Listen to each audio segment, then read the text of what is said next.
ஆண்டவர் நம்மை தம்முடைய வார்த்தையின் மூலமாய் பலப்படுத்துவாராக. ஆண்டவராக இயேசு கிறிஸ்து இந்த உலகத்திலே மாமிசத்திலே அவர் இருந்த நாட்களிலே 12 பேரை தமக்கு சீஷர்களாக அவர் தெரிந்து கொண்டார். அந்த 12 பேரிலே முக்கியமான ஒரு நபராக நாம் பார்க்கிறது பேதுரு. 12 பேருமே ஆண்டவருக்கு முக்கியம்தான். ஆனா அதுல நாம் பார்க்க அநேக நேரங்களிலே தவறுகிற ஒரு நபர் யாருன்னா யூதாஸ் காரியர். யூதாஸ் காரியத்தை தான் அநேக நேரங்களில் நாம் பார்க்க தவறுகிறோம். யூதாஸ் காரியத்தை குறித்து ஒரு சில காரியங்களை இந்த நாளிலே நம்ம பார்க்க போகிறோம். மத்தேயு எழுதின சுவிசேஷம் 26ஆம் அதிகாரம் 21ஆம் வசனம். மத்தேயு 26:21.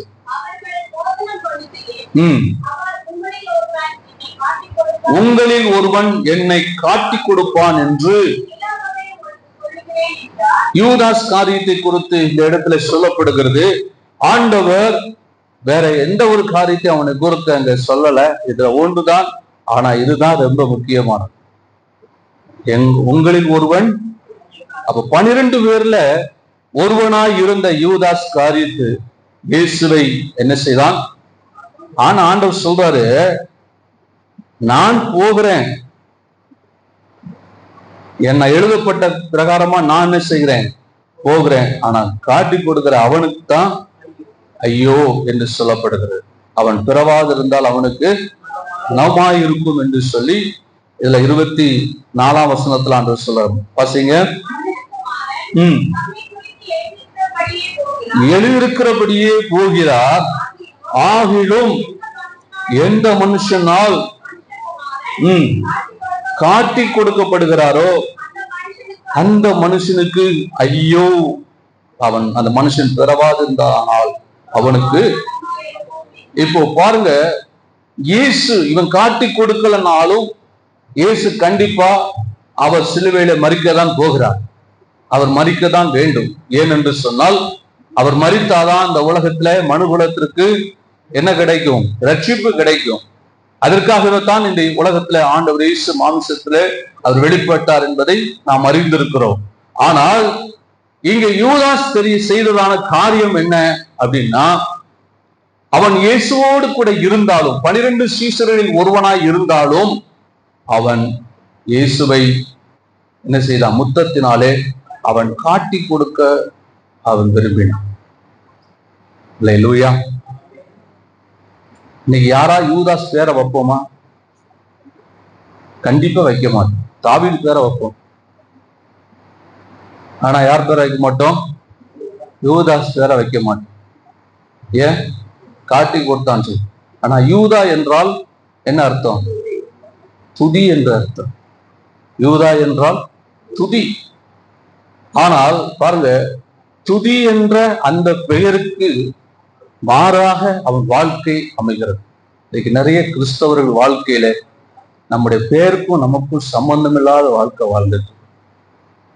இன்னும் சொல்ல போனா, நாம் ஒரு கிறிஸ்தவன் என்று சொல்வதற்கு வெட்கக்கேடான காரியங்களை நாமுக்குள் வைத்துக் கொண்டிருக்கிறோம். அருவருப்பான பல காரியங்களை செய்து கொண்டிருக்கிறோம்.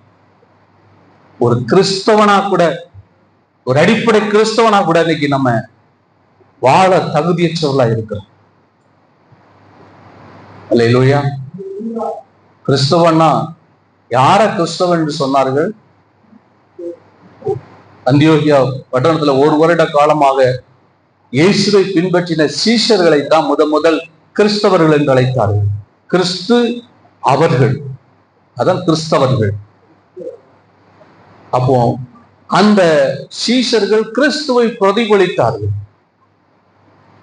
கிறிஸ்தவர்களாக இருக்கிற நமக்குள்ள எப்படிப்பட்ட தன்மை இருக்க வேண்டும் என்றால், கிறிஸ்துவை பிரதிபலிக்கிற தன்மை இருக்க வேண்டும். அல்லேலூயா. யூதா என்றால் துதி. ஆனால் அவனும் பொருளாசை உள்ளவனாயிருந்தான். ஆனா அவன் கையில தான் ஆண்டவர் எதையும் கொடுத்து வச்சாரு, பணத்தையும் கொடுத்து வச்சார். நம்ம நினைக்கிறோம் பணம் இருக்கிறதுனால அவன் உண்மையே உள்ளவனா இருப்பான்னு நினைச்சு. ஆனா அவன் இப்படிப்பட்டவனா இருந்தான் தெரியுமா? பொருளாசை உள்ளவனா இருந்தான். பணம் கையில இருந்தா கூட அவனுக்கு பொருள் ஆசை இருந்தான்.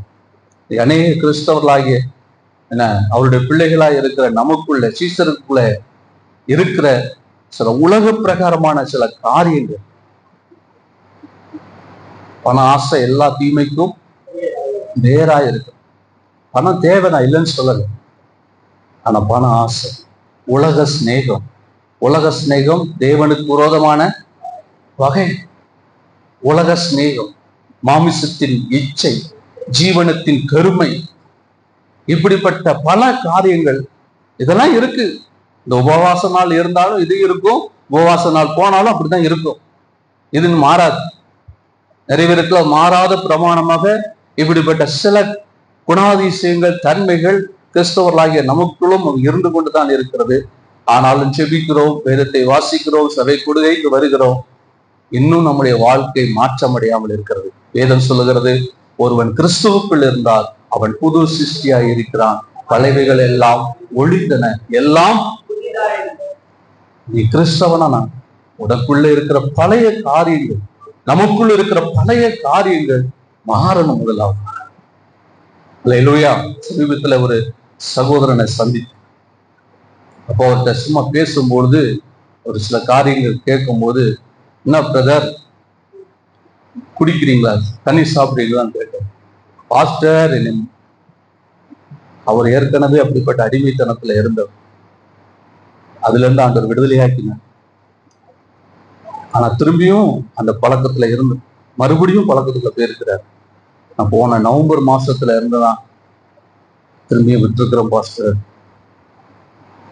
அப்போ பிரதர், நீங்க இவ்வளவு நாள் என்ன செய்யல பாஸ்டர்? திடீர்னு திரும்பி கடனை சொல்ல அதிகமாச்சு, தூக்கம் வரல, டெய்லி 1 மணி நேரம் தூங்குறதே பெரிய காரியமா இருந்துச்சு. நான் மறுபடியும் என்ன பண்ணிட்டேன், பழக்கத்துக்கு போயிட்டு. இன்னைக்கு நிறைய பேர் அப்படிதான் இருக்கு. சபைக்குள்ளே இன்னைக்கு அப்படிப்பட்ட நிலை தெரியல. ஆனா பல வருஷம் ஆச்சு ரட்சிக்கப்பட்டு ஞானசம் எடுத்து திருவந்திர பொங்கு போற எல்லாம் நடக்குது. ஆனா உள்ளுக்குள்ள இன்னும் அதே சரீரத்தை கெடுக்கக்கூடிய காரியங்கள் இருக்கா? தேவனுக்கு பிரியமில்லாத அருவருப்பான காரியங்கள் இருக்கா?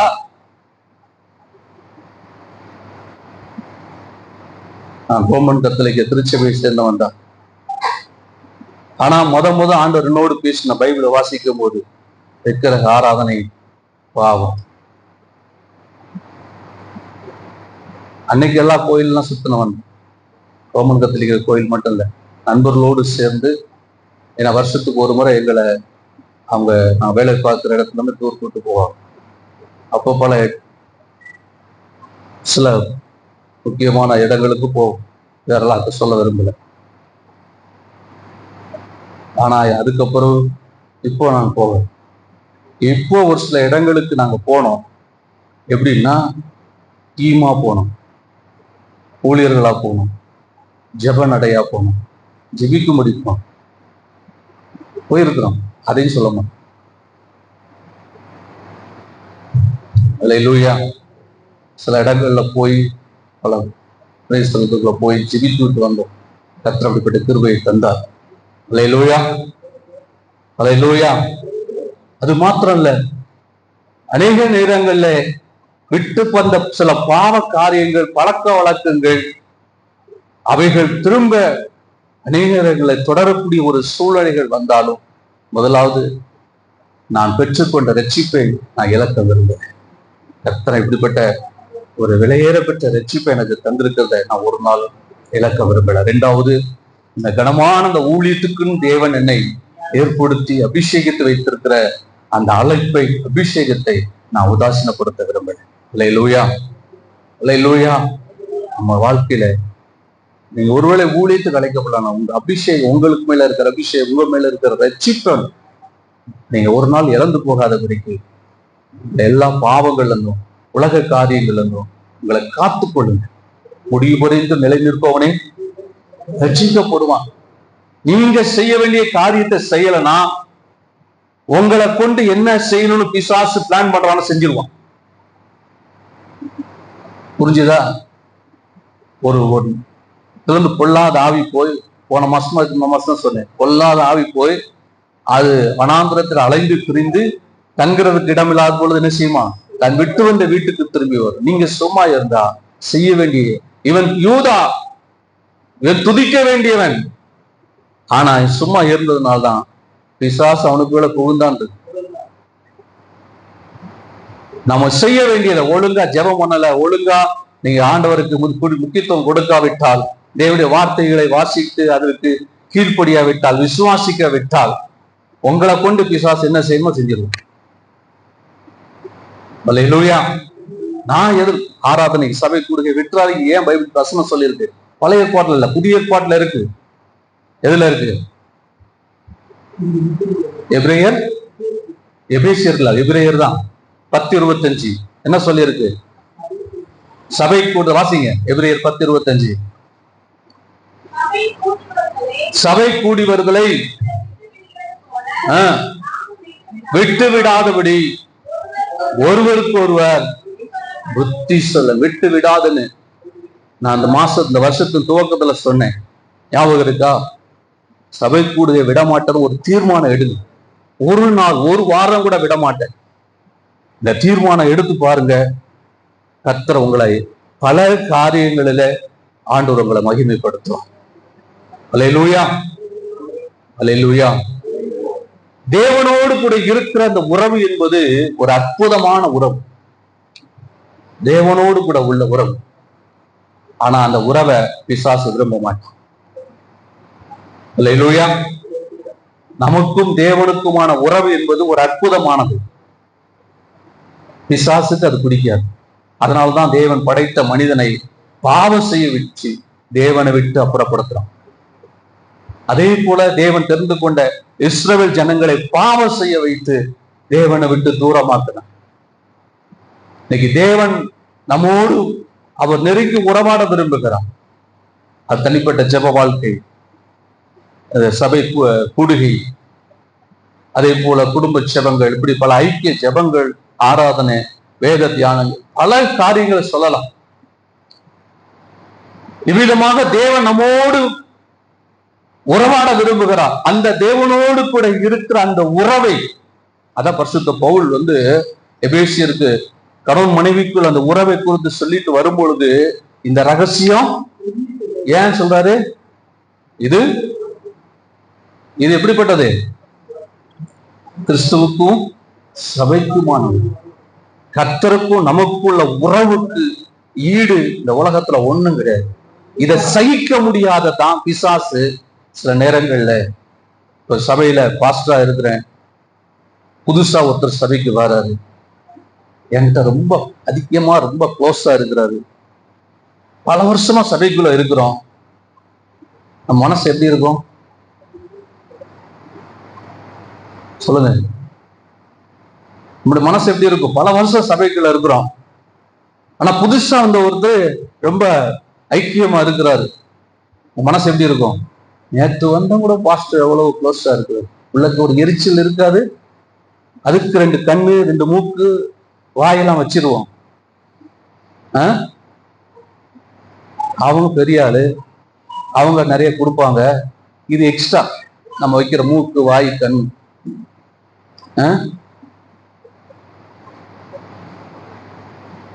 ஊழியத்திலும் இருக்கு. அதனாலதான் நானும் சொல்றேன், ஊழியத்திலும் இப்படிப்பட்ட காரியங்கள் சில அதிகமா பெரிய வளர்ந்த ஊழியர்களிடத்துல, பெரிய நல்ல முக்கிய பொறுப்புகள் இருக்கிறவரிடத்துல ஒரு ஐக்கியம் வைக்கும்போது நமக்கு கொஞ்சம் கஷ்டமா தான் இருக்கு. இதைதான் பிசாசுடைய வேலை. நாம் தேவனோடு வைத்திருக்கிற உறவை அவன் பார்த்துட்டு சந்தோஷமா இருக்க மாட்டான், எரிச்சல் இருக்கான். அல்லேலூயா. நீங்க தேவனோடு வைத்திருக்க உறவை கண்டு ஒரு நாள் பிசாசு சந்தோஷப்பட மாட்டான். ஏன்னா அவனுக்கு பிடிக்காது. காரணம், அவன் அதை அந்த இடத்துல இருந்து விழுந்தவனால மனுஷன் தேவனோடு உறவை வைத்துக் கொள்வதை அவன் ஒரு நாள் விரும்ப மாட்டான்.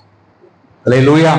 இந்த அற்புதமான உறவு பிரிக்கிறதுக்கு என்ன உண்டோ அதை பிரிக்கிறதுக்கான என்ன வேலையானும் செய்வான். பாவத்தை கொண்டு வருவான், தேவனுக்கு விரோதமா நம்மளை முறுமுறுக்க வைப்பான். இப்படிப்பட்ட பல விஷயங்களை கொண்டு வந்து தேவனையும் நம்மை விட்டு பிரிக்கக்கூடிய ஒரு மனிதன், பிரிக்கக்கூடிய நபர் தான் பிசாசு. அல்லேலூயா. சரி, இப்ப யூதாசை குறித்து பார்க்கும்போது யூதா என்றால் துதி என்ற அர்த்தம். அவன் துதிக்கிற மனிதனாய் இருந்திருந்தானா அவன் நிச்சயமா இப்படிப்பட்ட பாவத்தை செஞ்சிருக்க மாட்டான். தாவீது பாவம் செய்திருந்தாலும் துதிக்கிற மனிதனா இருந்ததுனால கடைசி வரைக்கும் அவனுக்கும் தேவனுக்குள்ள உறவு ஒரு நாள் பிரிக்கப்படாதபடி காணப்பட்டான். அல்லேலூயா. நீங்களும் நானும் நல்ல துதிக்கிற செபிக்கிற நபர்களா இருந்தா பாவம் செய்தாலும் தேவனை விட்டு ஒரு நாளும் எதுவும் நம்ம பிரிக்க முடியாது. அல்லேலூயா. பவுலதான் சொல்ல, மரணமானால் ஜீவனானாலும் கிறிஸ்துவின் அன்பை விட்டு பிரிக்க முடியாது. நீ செய்ய வேண்டிய வேலைகளை செய்யும் போது, நீங்கள் செய்ய வேண்டிய வேலைகளை செய்யும் பொழுது உங்களை விட்டு ஒரு நாள் பிசாசு என்ன செய்ய முடியாது, தேவனை விட்டு உங்களை பிரிக்க முடியாது. அல்லேலூயா. அடுத்தது இந்த யூதா செய்த இன்னொரு காரியம் என்ன? அது வசனத்தை மறுபடியும் வாசிக்கலாம். மத்திய 26-21.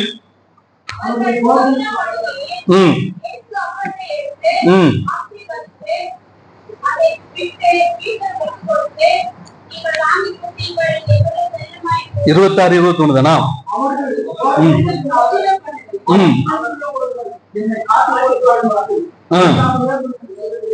உங்களில் ஒருவன் என்ன செய்வான்?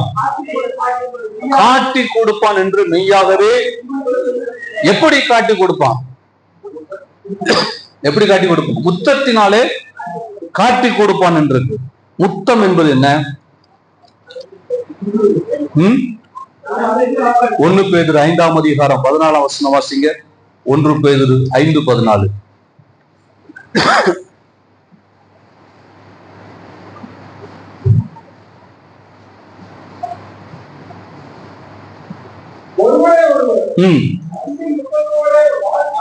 ஒருவரை ஒருவர் அன்பின் முத்தத்தோடு என்ன செய்யுங்க. அப்ப முத்தம் என்பது அன்பின் வெளிப்பாடாக சொல்லப்படுது. ஆனா இன்னைக்கு அதாவது முத்தம் என்ன நம்ம சிலர் தவறாம எடுத்துக்கொள்ளக்கூடாது. ஆனா முத்தம் என்ற போரில தவறான காரியங்களையும் செய்யும். சில முத்தம்னா ஆண்கள் எதிர்ப்பாளினர் கொடுக்கறது மட்டும்தான் முத்தம் நினைக்கிறாரு. ஏன்னா அதுவும் உதட்டு கொடுக்கிறதோ அப்படி அல்ல. இங்க அன்பின் முத்தம் என்று சொல்லும் பொழுது அந்த அதான் ஒரு இடத்துல சொல்லியிருக்கு, அந்த இருதயம் விரியும் போது வாய் சுருங்குறதா முத்தம். புரியுதா? இருதயம் அன்பினாலே ஒருத்தரை பார்த்து சந்தோஷப்பட்டு அந்த அன்பினாலே அவருக்கு நாம் செலுத்தக்கூடிய அடையாளம் முத்தம். அல்லேலூயா. இருதயம் விரியும் போது வாய் சுருங்குமா? அப்போ அன்பு என்பது உள்ளத்திலிருந்து வரக்கூடிய அந்த வெளிப்பாடு. இதனால் கொடுக்கிறதா என்னது? ஆனா அன்பின் வெளிப்பாடான அந்த முத்தத்தை இவன் எப்படி மாத்துறான்? காட்டி கொடுப்பதற்கான அடையாளமா மாத்திட்டான். அல்லேலூயா. முத்தம் என்பது என்னது? அன்பின் வெளிப்பாடு. ஆனா இவன் அதை எப்படி மாத்துறான்? இப்போ அநேக நேரங்கள்ல நம்முடைய வாழ்க்கை தேவ நமக்கு அநேக தன்மைகளை ஆண்டவர் நமக்கு தந்திருக்கிறார், அநேக பண்புகளை தந்திருக்கிறார், அநேக குணாதிசயங்களை கத்து நமக்கு தந்திருக்கிற குணாதிசயங்களை நாம் எப்படி வெளிப்படுத்துறோம்? எப்படி வெளிப்படுத்துகிறோம் இந்த உலகத்திற்கு, இந்த சமுதாயத்துக்கு? வேதம் சொல்லுகிறது, நீங்கள் பூமிக்கு எப்படி இருக்கிறீங்க? உப்பா இருக்கிறது. உப்பு சாரமற்று போனால் எதனால் சாரமாக்கப்படும்? வெளியே கொட்டப்படுவதற்கும் காலால் மிதிக்கப்படுவதற்கும் அன்றி வேறொன்றுக்கும் நீங்கள் இந்த உலகத்துக்கு வெளிச்சமா இருக்கிறீங்க. மலை மேல் இருக்கிற பட்டணம் மறைந்திருக்க மாட்டாது. ஒருவன் விளக்கை கொளுத்தி அது கீழே விளக்கு தண்டி கீழே மூடி வைக்க மாட்டான். அது விளக்கு தண்டி மேல் என்ன செய்வான்? வைப்பான். அப்பொழுது எல்லாத்துக்கும் அது வெளிச்சம் கொடுக்குமா? அதே போலதான் கிறிஸ்தவர்களாக இருக்கிற நாம், தேவனுடைய பிள்ளைகளாக இருக்கிற நாம், நம்முடைய வாழ்க்கையில் நாம் கற்றுக்கொண்ட வேத சத்தியங்கள், தேவன் நமக்கு தந்திருக்கிற நல்ல பண்புகள், குணாதிசயங்களை நாம் எப்படி வெளிப்படுத்துகிறோம்? இந்த உலகத்துல, முக்கியமா தமிழ்நாட்டுல, இந்தியாவில வந்த பரிசுத்தவான்கள் எத்தனையோ பேர் வாழ்க்கையை பார்த்திருக்கோம். அன்னை தெரேசாவை குறித்து பாருங்க, ஐடாஸ்காரரை குறித்து பாருங்க, தன்னுடைய தகப்பனாரை பார்க்க வந்தாங்க. ஆனா இந்த உலகத்துல இந்த ஜனங்கள் அநேகர் அன்றைக்கு பெண்கள் ஆண் மருத்துவரத்துல போகாதனாலே மரித்து போறதை கண்டு வேதனை அடைந்து பணம் சம்பாதிக்கிற நோக்கத்துல அல்ல, இவர்களுக்கு என்னால அந்த உதவியை நான் செய்வேன், இனியும் ஒரு பெண்ணாவது இந்த இந்திய மண்ணிலே மறிக்க கூடாது என்ற வைராக்கியத்தோடு தன் தேசத்துக்கு போய் அவள் கற்றுக்கொண்டு மருத்துவராக வந்து பணியாற்றி இன்றைக்கு ஒரு பெரிய சரித்திரத்தை உருவாக்கி வைத்திருக்கிறார். இதுதான் அன்பின் வெளிப்பாடு. நமக்கு தேவன் தந்ததை இந்த உலகத்துக்கு எப்படி வெளிப்படுத்துகிறோம்? சீகன் பால், தகப்பன் மரித்து போனான். தாய் தனக்கு வைத்திருந்த சொத்தாக அவனிடத்துல கொடுத்தது ஒரு பழைய வேதாகமம். இந்த பழைய வேதாகமத்தை கொண்டு அதை இந்திய தேசத்துக்கு எடுத்து வந்து அதை தமிழ் மொழியை கற்று, இன்னைக்கு இருக்கிற சூழல் வேற, அன்னைக்கு இருந்த சூழல் வேற, கற்று தமிழிலே வேதாகமத்தை மொழிபெயர்த்து நம்ம கையில கொடுத்துருக்க. நான் தரங்கம்பாடிக்கு 2 நேரம் போயிருக்கேன். தரங்கம்பாடிக்கு போகும்போது 2 நேரமும் அந்த இடத்துல போய் பார்த்துருக்கிறேன். அன்றைக்கு இருந்த அந்த அச்சகங்கள், அந்த மொழிபெயர்ப்பு, அதெல்லாம் அந்த மொழி, அந்த எழுத்து வடிவங்கள் இன்னைக்கு ரொம்ப வித்தியாசமா இருக்குது. அன்னைக்கு அவ்வளவு கஷ்டப்பட்டு அதை செஞ்சிருக்கிறேன். ஏன்? தனக்குள் இருந்த அந்த காரியத்தை இந்த உலகத்துக்கு அவர் வெளிப்படுத்துறாங்க. உங்களுக்கு எனக்கு கர்த்தர் கொடுத்ததை நாம் அந்த உலகத்துக்கு வெளிப்படுத்துறதா இருக்க வேண்டுமே தவிர மறைத்து வைத்து வாழக்கூடாது. ஆண்டவர் சொல்ற ஒரு ஓமை சொல்றார். ஒரு எஜமான் இருந்தான். அவர் வெளிதேசம் போவதற்காக தன் ஊழியக்காரனை, வேலைக்காரர்களை அழைத்து ஒவ்வொருவருக்கும் ஒரு சில தாழ்ந்துகளை கொடுத்து, ஒருத்தருக்கு 10, ஒருத்தருக்கு 5, ஒருத்தருக்கு 2, ஒருத்தருக்கு 1 கொடுத்துட்டு அவன் வெளிதேசம் போய்விட்டு திரும்பி வரும் பொழுது 10 கொடுத்தவன் 5 கொடுத்தவன் 2 மடங்கு ஆக்கினான். 2 கொடுத்தவன் 2 மடங்கு ஆக்கினான். ஆனா 1 கொடுத்தவன் என்ன பண்ணான்? அவன் அப்படியே புதைத்து வைத்து. எஜமான் கேட்கிறான், நீர் தெளிக்காத இடத்துல சேர்க்கிறவர், விதைக்காத இடத்துல அறுக்கிறவர் தெரிந்துதான் நான் புதைச்சி வச்சையா. எஜமான் என்ன சொல்றார்? பொல்லாத ஊழியக்காரனை என்னை பத்தி தெரிஞ்சு நீ சேர்க்கிறார், அதை வச்சிருந்ததுனால அழுகையும் வற்களிக்குமான அந்த இடத்துக்கு புறம்பாக இந்த இருளுக்குள்ள போன்னு சொன்ன. இன்னைக்கு தேவன் நமக்கு கொடுத்ததெல்லாம் புதைத்து வைத்து நாம நம்முடைய வாழ்க்கை நமக்காகவே ஓடிக்கொண்டு இருக்கிற ஓட்டம் இது வீண் என்று நான் சொல்லுகிறேன். வீண் என்று சொல்லுகிறேன். வாழ்கிற ஒரு வாழ்க்கையை தேவனுக்காக ஓட எவ்வளவு, ஒரு நாளைக்கு ஒரு மணி நேரமாவது உங்க வீட்டை விட்டு புறப்பட்டு போங்க. வெளியில வீட்டை விட்டு புறப்பட்டு போங்க. இன்னைக்கு நான் இப்படிப்பட்ட தீர்மானம் எடுத்து செஞ்சுட்டு இருக்கிறதுனால உங்கள்கிட்ட சொல்றேன். வீட்டுல இருக்கிற அன்னைக்கு 1 மணி நேரம் வெளியில போயிடும். ஒரு பிரேயர் வாக்கு, ஒரு பிரேயர், யாரு சந்திக்க முடியும், யாராவது சந்திக்க வாய்ப்புகள் அவர் சந்திக்கிறது ஜெபம் மட்டும் தான் போறேன். அன்னைக்கு ஒரு நாள் போகும்போது சபையில வராத ஒரு குடும்பத்தை சந்திச்சேன்.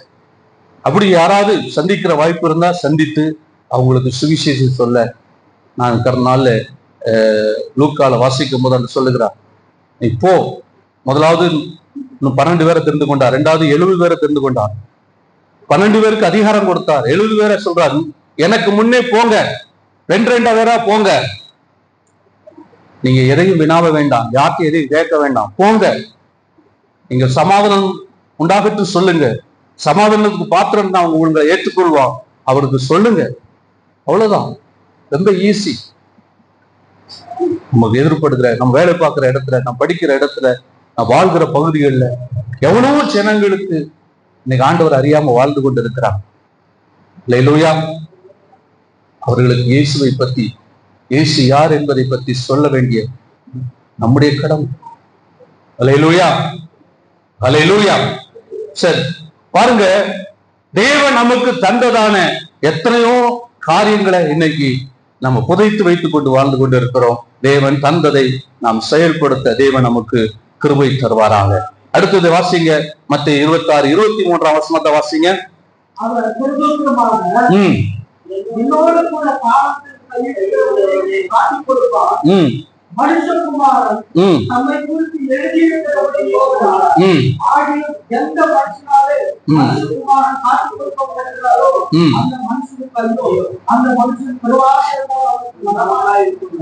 பாருங்க, இங்க இயேசு கிறிஸ்து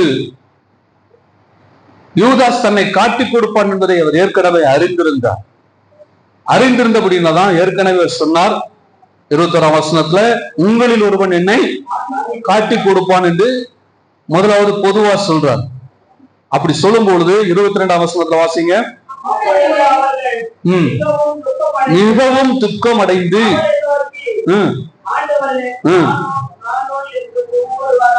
இப்ப அங்க எத்தனை பேர் இருக்கிறாங்க? 12 பேர் இருக்கிறாங்க. அதுக்கு மேல கூட இருக்கலாம். ஏன்னா 12 பேரு, பின்னால் 70 பேரை சீஷர்களா தெரிந்து கொண்டார் இருக்குது. லாஸ்ட் அவர் பரமேறி போகும் 120 பேர் இருந்தாங்கன்றது. அப்ப அங்க எத்தனை பேர் இருந்தாங்கன்னு தெரியல. ஆனால் உங்களில் ஒருவன் என்னை காட்டி கொடுப்பான் என்று சொல்லும் பொழுது அங்க இருக்கிற எல்லாரும் என்ன சொல்றாங்க? நானோ நானோ என்று கேட்கிறாங்க. ஒவ்வொருவராய் கேட்கிறாங்க. அப்ப அதுல யாரும் கேட்டிருக்கணும்? யூதாசும் கேட்டிருக்கணும். ஆனா அவனுக்கு தெரியுமா? அவனுக்கு தெரியுமா? தெரியாதா? அவனுக்கு தெரியும். அவனுக்கு தெரியும் நான் தான் காட்டி கொடுக்க போறேன்னு அவனுக்கு தெரியும். அல்லேலூயா. அடுத்து வாசிங்க. இப்போ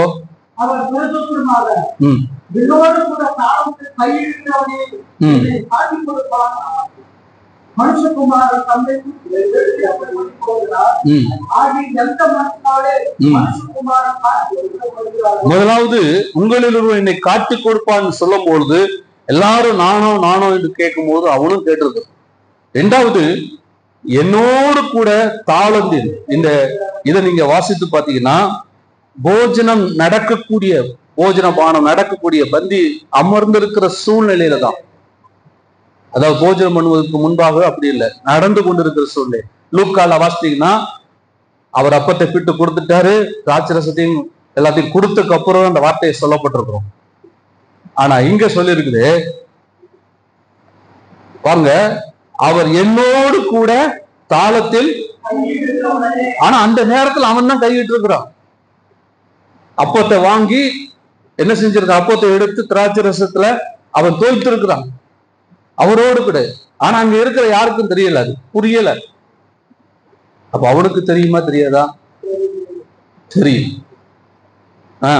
வாசிங்க தொடர்ந்து.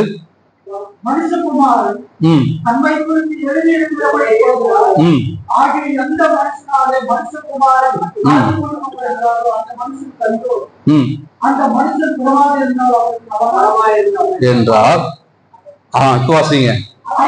அவரை காட்டி கொடுத்த யூதாசும் இவ்வளவு நாள் கூட்டத்தோட தான் நானோ நானோன்னு கேட்டவ இப்ப நேரடியா அவரை நோக்கி, அப்போ அவன் தான் தெரியாதா அவனுக்கு? நான் செய்த தவறு எனக்கு தெரியாதா?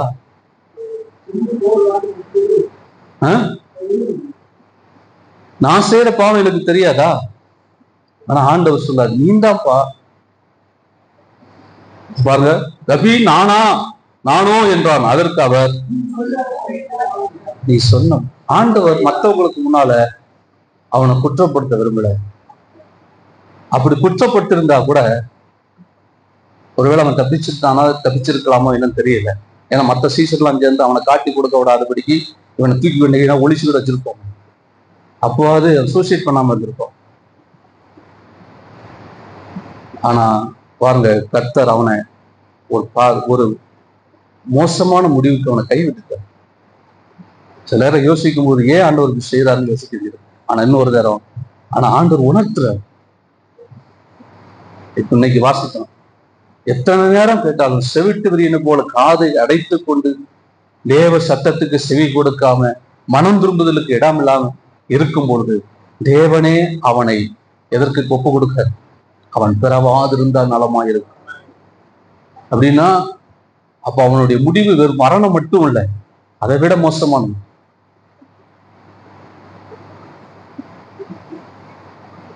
பயங்கரமான.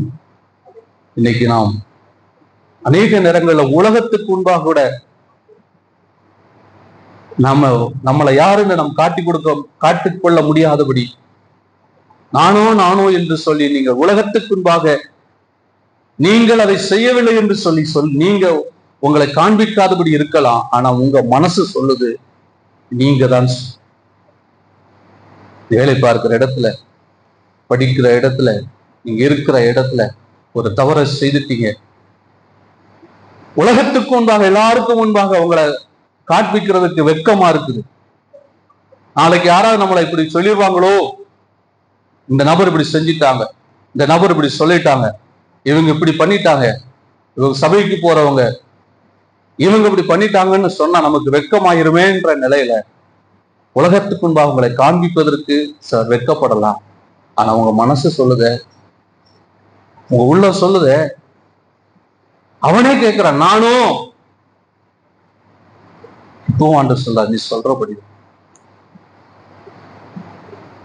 நீ சொல்றபடி. அநேக நேரங்கள்ல தேவன் நம்மோடு பேசினாலும் அவருடைய வார்த்தைகள் நம்முடைய உள்ளத்தை உருவ குத்தினாலும் மனம் திரும்புதலுக்கு இடமில்லாம அநேக நேரங்களில் இருதயத்தை கடினப்படுத்திக் கொண்டேதான் இருக்கிறோம்.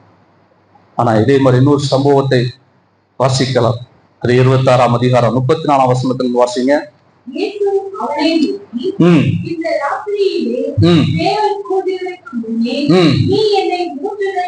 இங்க பேதுருவை குறித்து சொல்லி இருக்கிறது, இன்று ராத்திரி சேவல் கூவதற்கு முன்பாக நீ என்னை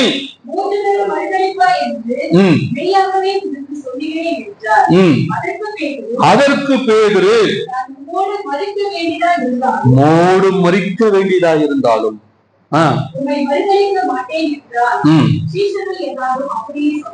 பாருங்க, இயேசு இங்க அவனுக்கு தான் சொல்றாரு, பேதுருக்கு தான் சொல்றாரு. சேவல் கூவதற்கு முன்பாக நீ என்னை அப்படின்னு தான் சொல்றாரு, நீங்கள் சொல்லல. நீ என்னை 3 தடவை மறுதளிப்பாய்ன்றாரு. சீசர்களும் எல்லாரும் சேர்ந்தான் சொல்றாங்க. என்ன, அவனும் சொல்றான் நான் மறுதளிக்க மாட்டேன்னு. சீசர் எல்லாம் சொன்ன அப்படியே சொன்னார்கள். எல்லாரும் சொன்னாங்களாம். எல்லாரும் ஓடி போயிட்டாங்க. சிலர் சொல்றாங்க இவனும் அதே மாதிரி ஓடி போயிருந்தா பிரச்சனை இருக்காது ஐயா, இவன் வேடிக்கை பார்க்கணும் போனதுனாலதான் பிரச்சனை அப்படின்னு சிலர் சொல்றாங்க. ஆனா அது நியாயமானது கிடையாது, அதை ஏற்றுக்கொள்வது முடியாது. ஆனா ஆண்டவர் சொல்லினார், சொன்ன மாதிரியே அவன் என்ன செய்யறான், பின்னாலே போனான். வாசிங்க தொடர்ந்து.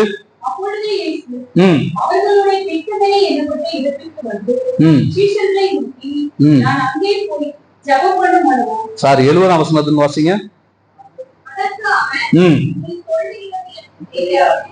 அதுக்கு முந்தின வருஷத்துல இருந்து வாசிக்கலாமா? 69. அத்தருணத்தில் பேதுரு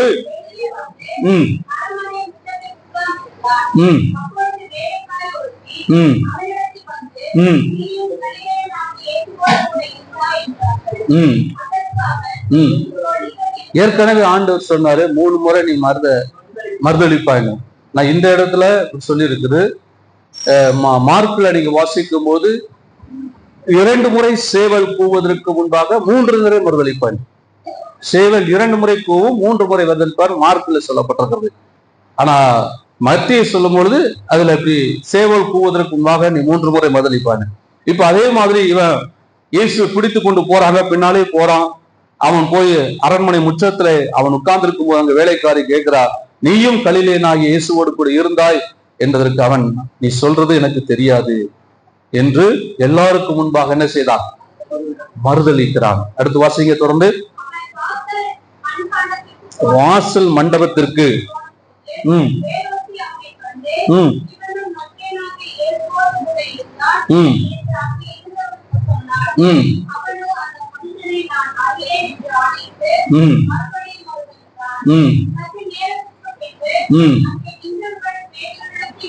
வந்து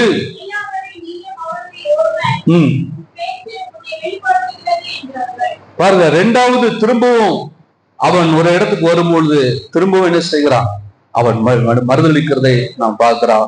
இப்படியாக 3வது முறையும் அப்பொழுது அவன் அந்த மனுஷனை அறியேன் என்று சொல்லி சபிக்கவும். பாருங்க, ஆண்டவர் சில விஷயங்களை சொல்லி நம்மளை எச்சரிக்கும் போது இல்ல அதெல்லாம் நான் இப்படிலாம் போக மாட்டேன், இப்படிதான் இருக்க மாட்டேன், ஆண்டவர் இருக்க சொல்லிட்டார், உனக்காக நான் ஜெபிக்கிறப்பா, விசுவாசம் ஒழிந்து போகாதபடி தெரியும், உன்னை பத்தி நல்லா தெரியும், அவனுடைய பலவீனம் தெரியும், அதனால ஆண்டவர் சொல்லிட்டாரு நீ மறுதளிப்பாய், நான் உனக்காக உன் விசுவாசம் ஒழிந்து போகாது உனக்காக என்ன செய்யறேன், ஜெபம் பண்றேன்னு சொல்லிட்டாரு. அநேக நேரங்கள்ல நம்ம எடுக்கிற மாமிச வைராக்கியம், சில மாமிச வைராக்கியம் அது ஒரு நாள் நிலை நிற்காது. ஆவிக்குரிய காரியங்களுக்காக மாமிச வைராக்கியம் வேண்டாம். இல்லையா, நம்ம சில நேரம் விழுந்து போறதுக்கான காரணம், நான் நல்லா தானே இருந்தேன், எப்படி விழுந்தேன், நல்லா ஜெபம் பண்ண எப்படி என் வாழ்க்கை நடந்துச்சு, காரணம் என்னன்னா எல்லா மாமிசத்துக்குரியவைகள்ல தான் நம்ம முக்கியத்துவம் கொடுக்கிறோம். மாம்ச வைராக்கியங்கள், மாம்சத்துல நாம் ஊழிய செய்வேன், மாம்சத்துல நான் ஜெபம் பண்ணுவேன், நான் பரிசுத்தமா வாழ்வேன். இன்னைக்கு அநேக மாம்ச வைராக்கியம் பாராட்டி கொண்டு இருக்கிறேன். அவன் சொல்ல, நான் யார் மறுதளித்தா நான் மறுதளிக்க மாட்டேன் ஆண்டவரே. மாம்ச வைராக்கியம். இவனை பத்தி ஏற்கனவே நமக்கு தெரியும். எல்லாரும் ஆண்டவர் நான் மறிக்க போறேன்னு சொன்ன பொழுது, ஆண்டவரே உமக்கு நேரிடக்கூடாது. மாம்சத்துல வைராக்கியம் உள்ள ஒரு மனிதன். பின்னாட்களில் பவுலே அவனை கடிந்து கொள்கிறார். எதுக்கு ஒரு இடத்துல போய் புறஜாதிகளோடு உட்கார்ந்து சாப்பிட்டுட்டு இருக்கிறான். யூதர்களை பார்த்தோன்னா டக்குன்னு அப்படியே மாறுறான். அதான் மாம்ச வைராக்கி. பவுல் கடிந்து கொள்கிறார். இன்னைக்கு நிறைய மாம்ச வைராக்கியமோடு கிறிஸ்தவ வாழ்க்கை வாழ்ந்து கொண்டிருக்கு. இது ஒரு நாள் நம்மளை விளப்படும். அல்லேலூயா, அல்லேலூயா. நாம வைராக்கியமா இருக்க வேண்டியது ஆவி. வாசிங்க, மத்திய 26:41 வாசிங்க.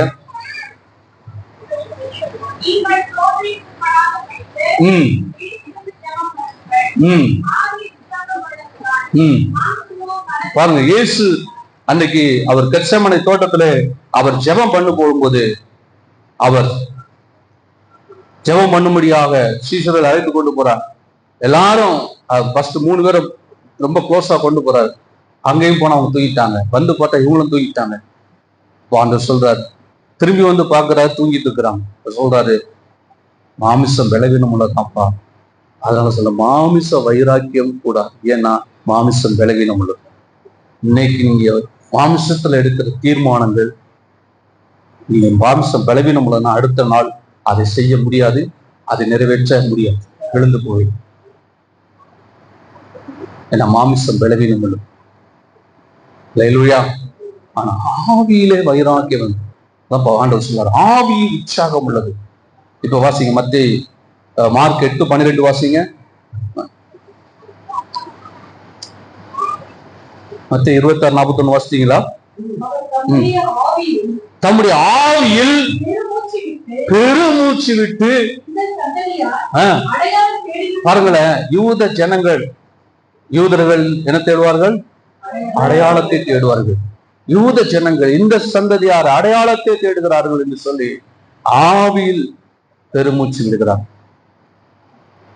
ஆவியில பெருமூச்சு விடுகிறார். ஏன்னா மாம்சத்துல இவங்க இப்படி இருக்கிறாங்கன்னு யோசிச்சாங்கன்னா, இயேசு மீண்டும் அந்த ஜனங்களுக்கு ஆசீர்வாதமா இருந்திருக்க மாட்டாரு. இந்த ஜனங்கள் மத்தியில ஊழிய செஞ்சிருக்க மாட்டார். அநேக நேரங்கள்ல நம்முடைய ஊழிய பாதை தடைபடுறதுக்கு காரணம், நம்முடைய ஜெபங்கள் தடைபடுறதுக்கு காரணம், நம்ம மாம்சத்துல வைராக்கி எடுக்கிறோம். இவங்கெல்லாம் இப்படி பண்றாங்களே, இவங்கெல்லாம் இப்படி பண்றாங்களே, இவங்க இப்படி செய்யறாங்களே, மாமிச வைராக்கியம் எடுக்கிறதுனாலதான் நாம் தொடர்ந்து அந்த காரியங்களை, தொடர்ந்து ஊழியத்தையோ நம்முடைய கிறிஸ்தவ ஜீவியத்திலோ நம்ம பிரயாணம் பண்ண முடியாம போயிடும்.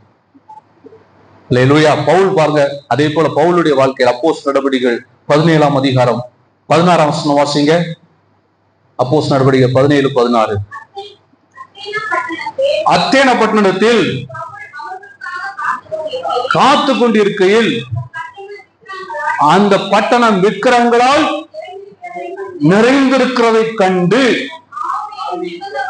ஆவியில் வைராக்கியம் கொண்டு, ஆண்டவர் எப்படி, இயேசு எப்படி, அதே மாதிரி பவுலும் கூட 12 வருஷம், கூட 3.5 வருஷம் இருந்த பேதுரு கூட மாம்சத்துல வைராக்கியம் கொண்டு சொல்லுகிறான், யார் மறுதளிச்சால் நான் மறுதளிக்க மாட்டேனே.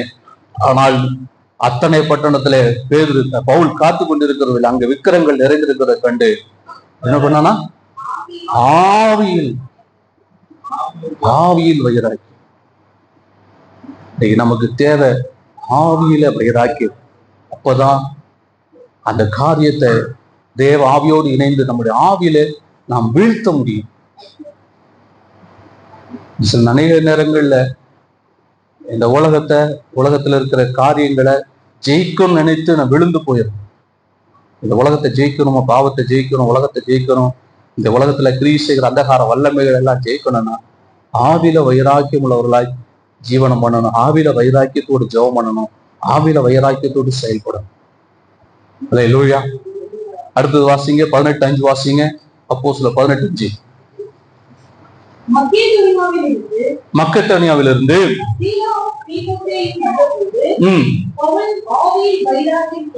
ஆவியில் வைராக்கியம் கொண்டு பாருங்க, மக்கெதோனியாவிலே சீஷர்களுக்காக காத்து நான் வந்த உடனே அங்கே அவன் ஆவியில் வைராக்கியம் கொண்டு இயேசுவை பிரசங்கித்தான். அப்போ நம்முடைய பிரசங்கம், நம்முடைய ஊழி எப்படிப்பட்டதா இருக்கணும்? நம்முடைய இன்னைக்கு தமிழ்நாட்டில ஒரு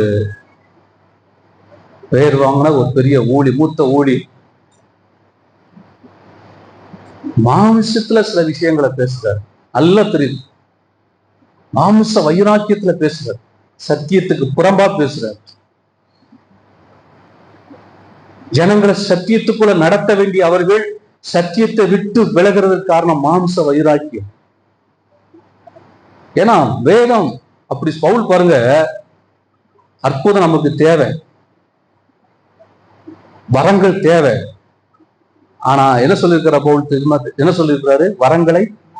ஆனா அந்த ஊழியர் சொல்றாரு, வரங்கள் இல்லாத சபைக்கு போகாதீங்கிறாரு. அப்ப அது மாம்ச வைராக்கியமா, ஆவின் வைராக்கியம்? பவுல் சொல்றாரு நாடுங்கள்ன்றாரு.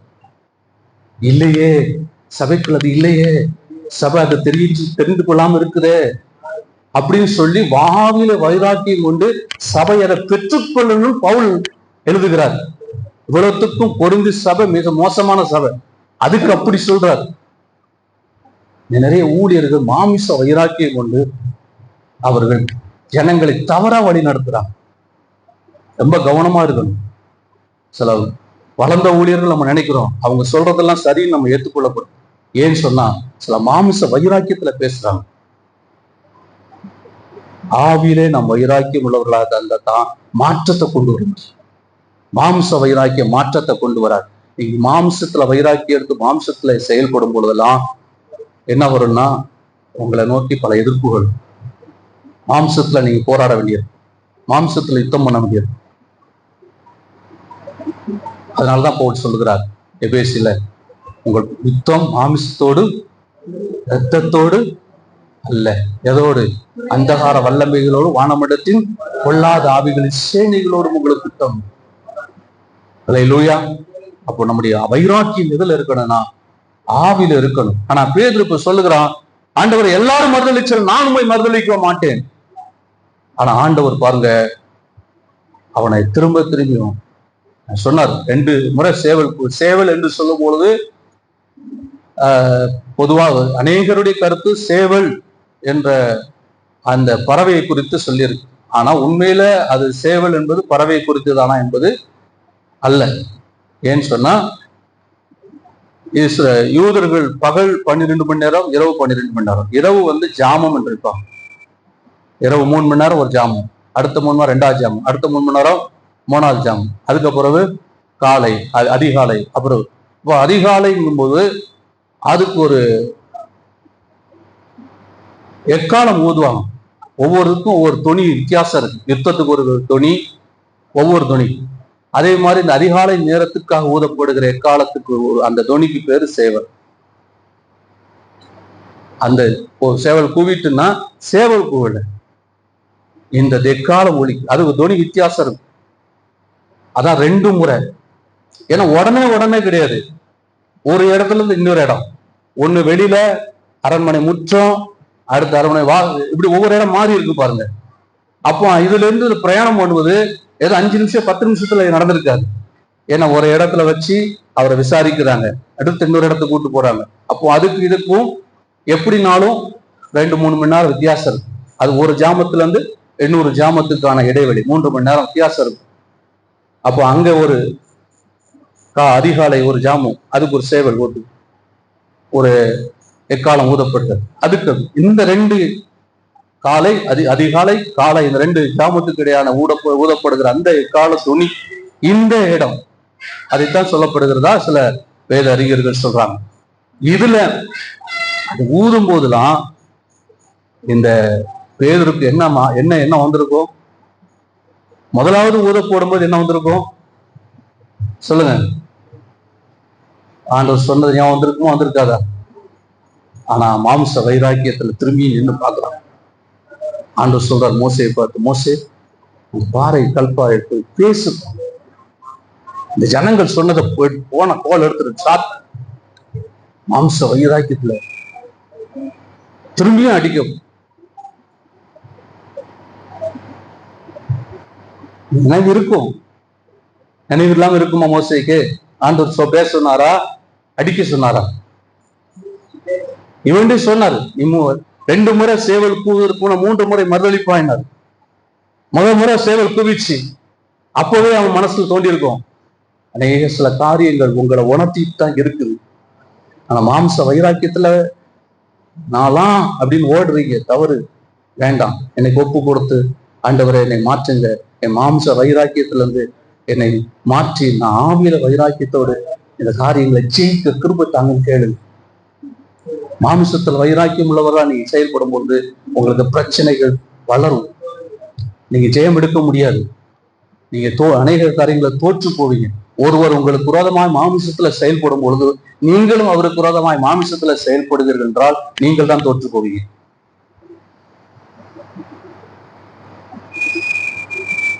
ஒருவர் உங்களுக்கு விரோதமாய் மாமிசத்துல செயல்படும் பொழுது நீங்கள் ஆவியில வைராக்கியம் கொண்டு ஆவியில நடத்தப்படும் பொழுது கால தாமதமாகலாம். பொறுமையா இருந்தீங்கன்னா ஒரு நாள் நீங்க ஜெயம் எடுப்பீங்க. இல்லையா? ஆனா நீங்க மாமிசத்துல வைராக்கி எடுத்தீங்கன்னா உடனே செயல்படுவீங்க. மாமிசம் நம்மளை சும்மா இருக்க விடாது. கை வாய் எல்லாத்தையும் மடக்கிட்டு சும்மா மாமிசத்துக்கு இடம் கூட சும்மா இருக்க கூடாது. பண்ணு, பேசு, சொல்லு, அடி. ஆனா ஆவியில என்னதான் புழு பூசணிக்காக முழுங்கினா கூட அமைதியா தான்.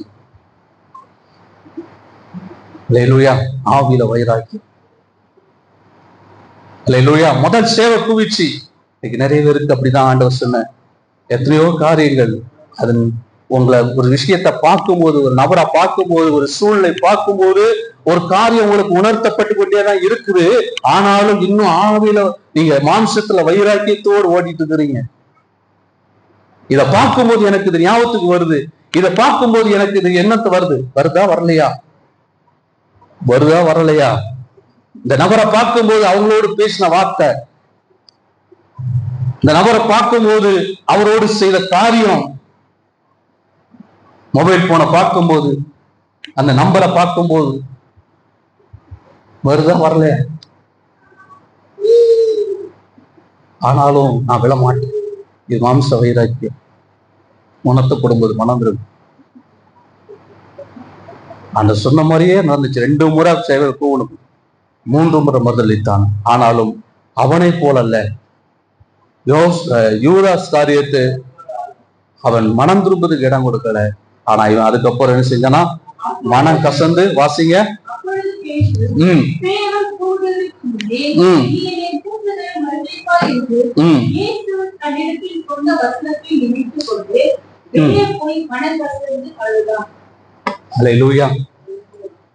வெளியே போய் மனம் கசந்து, உண்மைக்கு சொல்றேன், மன்னிப்பு உண்டு.